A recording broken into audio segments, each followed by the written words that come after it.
It is Ryan Seacrest here. There was a recent social media trend which consisted of flying on a plane with no music, no movies, no entertainment. But a better trend would be going to ChumbaCasino.com. It's like having a mini social casino in your pocket. Chumba Casino has over 100 online casino-style games, all absolutely free. It's the most fun you can have online and on a plane. So grab your free welcome bonus now at ChumbaCasino.com. Sponsored by Chumba Casino. No purchase necessary. VGW Group. Void where prohibited by law. 18 plus terms and conditions apply.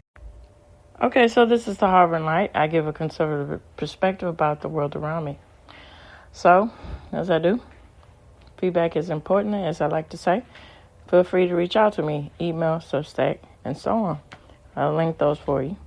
Some of the podcast platforms that I'm on, Spreaker, Spotify, Pandora, iHeartRadio, and Amazon Music. These are just to name a few. So, I'm going to do something different here. As I mentioned on Wednesday, I am going to, and this is going to extend into January, I'm going to talk about fashion. And so here on Friday, I have some listeners, international listeners there, and and so forth, that come from countries that are on the forefront of fashion. And I'm starting out on Friday to talk about my thoughts on France with fashion. And then on to next week about Italy and so forth. And so with this will be a launching pad for how we'll do things for the new year. So for this, I'm just going to give my thoughts without, facts, and then more on the lines of the following week. I'm going to, give my thoughts interlaced with facts as I normally do and so forth. All right, here we go.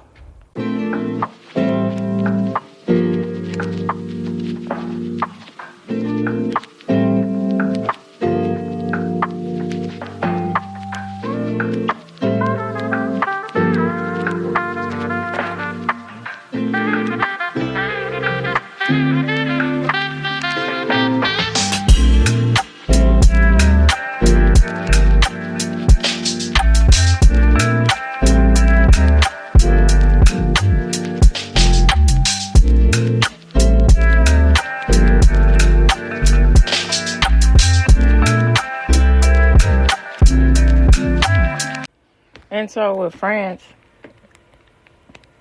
so my thoughts, okay, countries like France, Italy, and so on,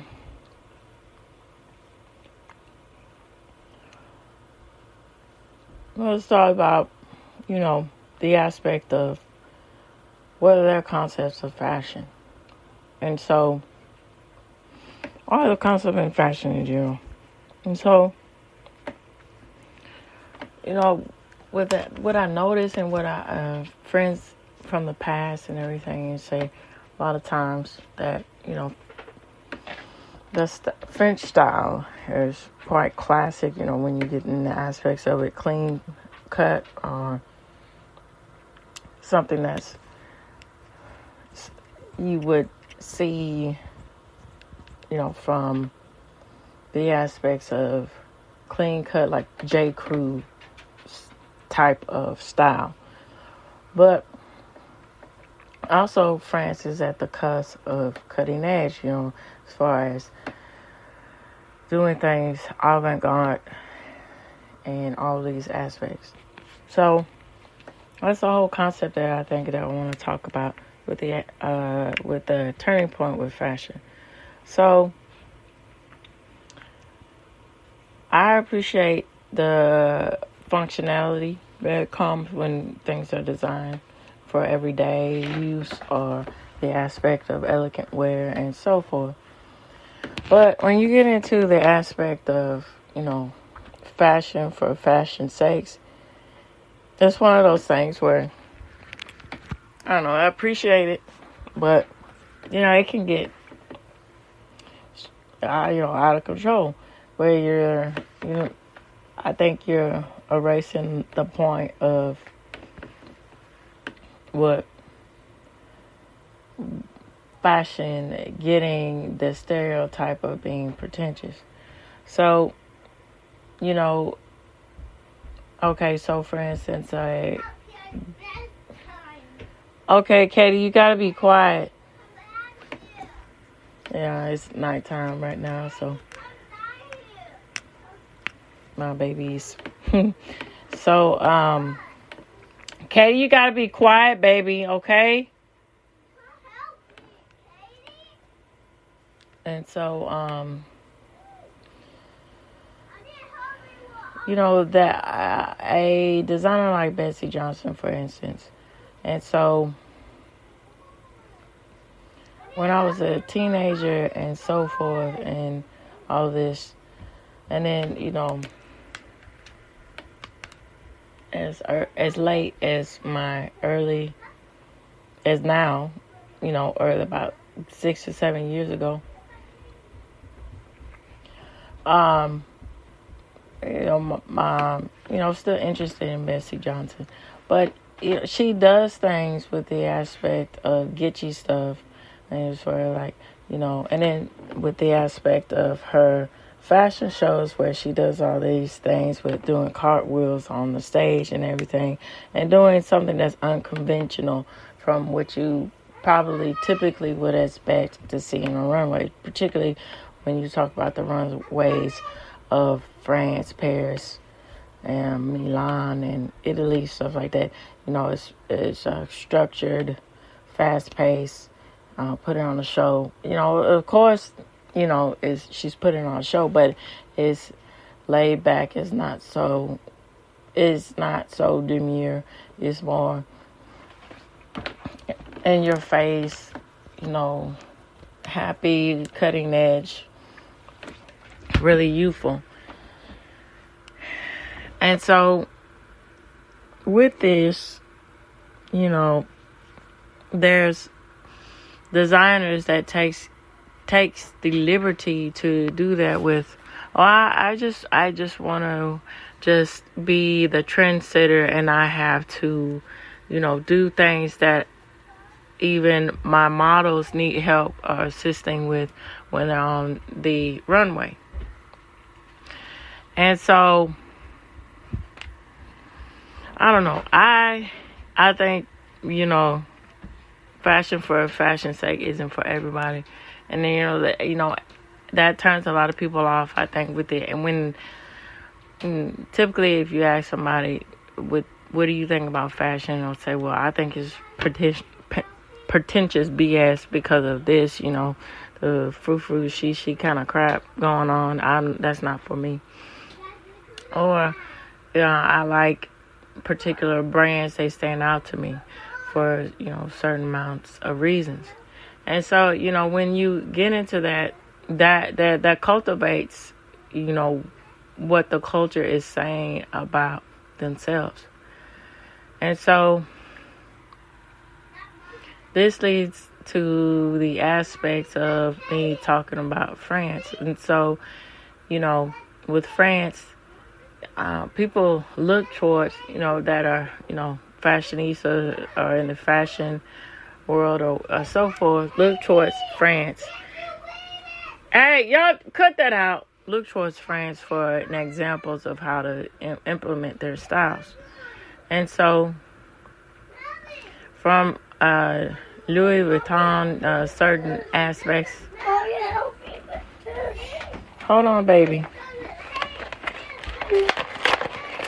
You don't have to yell. Hold on just a minute.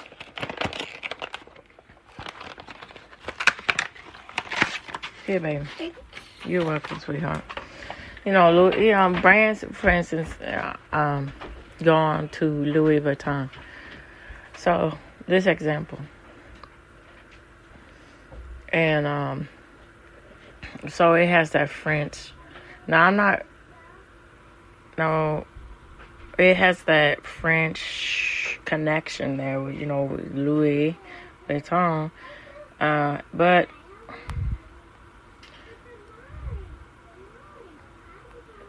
hold on just a minute. But my whole point of bringing up a brand like that when you know, when you think about that brand, you either two things comes to mind. It's either you envision and you think about the French aristocrat of the French court. No, not right now. You need to stop now. You know, the French court with Marie Antoinette and those aspects too, you know. And then when you get down deep into that with the aspect of either the ornate things from, you know, the aspect of the Baroque era when everything is extravagant to the extravagant degree. And so, you know, say that 10 times fast. And so even though they're you know, for instance, women with their bodices or, you know, their dresses, it's a lot of layers, and there's it's a whole process to it. But the intricate details really stand out, and it really stands out and stands the test of time with the aspect of thinking about history and fashion and the aspects of the culture within it. And so that spins around to our new idea of what the concept is when we think about a culture. And so typically with France, you envision elegance and either elegance, extreme elegance, or demure, something like that. And so going back to a brand like Louis Vuitton, you know, everything, it looks from to scale it up and scale it down. So it being a chain, you know, luxury brand, how the purses are crafted and they looked like they were really well thought out, and a lot of care came with it. And so that's another question to beg yourself to, with the aspects of easy to wear, instead of, you know, tailor-made things, or you know, things with the aspects of, you know, you got to slow down, you got to take your time, and there's a process with creating this fashion. And so there's a whole movement now to where, you know, you turn on clothes left and right. The easy wear every day, to where the point, you know, where are these clothes going to? And it's just, you know, excessive waste, and people are on the next trend, the next thing, and they're not really seeing fashion for what it can be, with the aspect of, hold on just a minute. Okay, so like I was saying, and I'm going to wrap everything up with the aspect. So this is going to be a short one because, you know, I'm just really touching in on the surface about my thoughts about fashion. And I think France is a really good example of, you know, so what I was saying with, and I'll end with the aspect of, you know, you don't, when you get into the thought process of what's next, what's new, okay, that's one thing. But when it's just all the time, instantly, you know, it fades out with what sort of fashion do you really have. And so that's also an interesting concept. So, you know, for instance, we're going back when the Gilded Age, the Baroque era, which is more prevalent with the aspect of the foundation of, you know, French fashion, of the modernity of French fashion and so forth. Those are distinct styles that came out of these eras onto the 80s and 90s. Okay, and then with the early 2000s, these eras had distinct looks. You can tell where they're from. And so now, you know, you run an era, you know, that's always a thing where retro look. But it's even more so, it begs the question now, Is it retro to be, nostalgic, or is it retro because you don't really have an established cultural identity about fashion or appreciation for fashion? And so wrapping everything up here, I think that's what's so interesting about the aspect of fashion with France. And, how France is one of the capitals when we think of fashion. There's a distinct identity that comes with French fashion. All right, so this reaches the end of the Hovering Light. I'd like to know what you all think. Feel free to either email me, follow me, find me on Substack, make comments on Substack, make comments on X, and of course, give your comments on YouTube, and follow, like, share, and subscribe. Be greatly appreciated. Tune in, turn up, and absolutely take care. Bye-bye. It is Ryan Seacrest here. There was a recent social media trend which consisted of flying on a plane with no music, no movies, no entertainment. But a better trend would be going to ChumbaCasino.com. It's like having a mini social casino in your pocket. Chumba Casino has over 100 online casino-style games, all absolutely free. It's the most fun you can have online and on a plane. So grab your free welcome bonus now at ChumbaCasino.com. Sponsored by Chumba Casino. No purchase necessary. VGW Group. Void where prohibited by law. 18 plus terms and conditions apply.